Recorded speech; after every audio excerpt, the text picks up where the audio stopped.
പിന്നെ വളരെ പ്രധാനപ്പെട്ട ഒരു കാര്യം അങ്ങയോട് പറയുന്നത്, ഞാൻ എന്നെ വിറ്റ കാശ് വേറെ ആർക്കും പോക്കറ്റിൽ വെക്കാൻ കൊടുത്തിട്ടില്ല.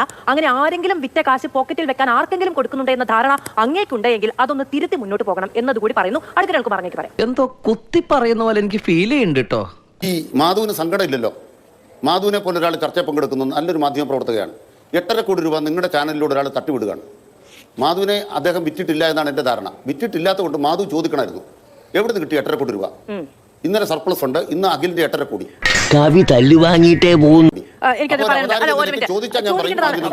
സ്വാഭാവികമായി ചോദിക്കേണ്ടതാണ്. പക്ഷേ ഈ ഉത്തരവിൽ MOU 8,22,42,147 എന്ന് പറഞ്ഞിട്ടുണ്ട്. പിന്നെ ഞാൻ എങ്ങനെ ചോദിക്കും? MOU 8 കോടി എന്ന് പറയുന്നുണ്ട്. പിന്നെ ഞാൻ എങ്ങനെ ചോദിക്കും? അതല്ല ഉദ്ദേശം. ഇവിടെ എല്ലാം അരാജകാവസ്ഥയാണ്, കണക്കില്ല.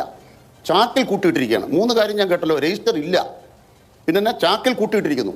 ഇതൊക്കെ എന്ത് അടിസ്ഥാനത്തിലാണ് BJPയുടെ വക്താവ് എന്ന് പറഞ്ഞ ഒരാൾ പറയുന്നത്? ഏത് കടലാസാണ് ഇല്ലാത്തത്? ഈ ചാക്കിൽ കെട്ടിയിട്ടാണ് സ്വർണം വെച്ചത് എന്ന കണക്ക് എനിക്ക് എവിടെ നിന്നാണ് കിട്ടി? ഞാൻ ഭാവനയുടെ അടുത്ത് പറയാണ്, ഇവിടെ വിജിലൻസിലെയും ദേവസ്വം ബോർഡിനെയും ഇതാക്കാന്ന് പറയാണ്. നോക്കൂ, ജില്ലാ ജഡ്ജിയുടെ അന്വേഷണം ഉത്തരവിട്ടുകൊണ്ടുള്ള ഹൈക്കോടതി വിധിയിൽ ബഹുമാനപ്പെട്ട ഹൈക്കോടതി പറഞ്ഞതാണ്, ഹൈക്കോടതിയുടെ നിർദ്ദേശത്തിന്റെ അടിസ്ഥാനത്തിൽ സ്ട്രോങ് റൂമുകൾ പരിശോധിച്ചിട്ടുള്ള വിജിലൻസ് SP ഹൈക്കോടതിയിൽ കൊടുത്തിട്ടുള്ള റിപ്പോർട്ടുമായി ബന്ധപ്പെട്ട അന്നത്തെ ദിവസം മാതൃഭൂമിയിൽ വന്നിട്ടുള്ള വാർത്ത, ആ വാർത്തയിൽ സ്വർണ്ണപീഠം കണ്ടെത്തിയില്ലെന്ന് മാത്രമല്ല ശബരിമലയിലുള്ള സ്വർണ്ണത്തിന്റെ കാര്യത്തിൽ ഒരു കണക്കും വിജിലൻസ് SP കോടതി അറിയിച്ചിരിക്കുന്നത്. സ്ട്രോങ് റൂമിൽ സ്വർണ്ണാഭരണങ്ങൾ ഒരു പെട്ടിയിലും സ്വർണ്ണ നാണയങ്ങൾ ചാക്കിൽ കെട്ടിയ നിലയിലുമാണ് സൂക്ഷിച്ചിരിക്കുന്നത്. രജിസ്റ്ററുകളിൽ ഒന്നിനെയും സംബന്ധിച്ച വിവരങ്ങൾ രേഖപ്പെടുത്തിയിട്ടില്ല.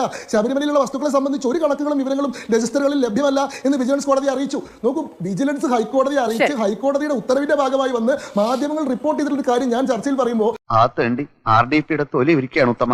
സഹിക്കുക അല്ലാതെ എന്ത് ചെയ്യാം?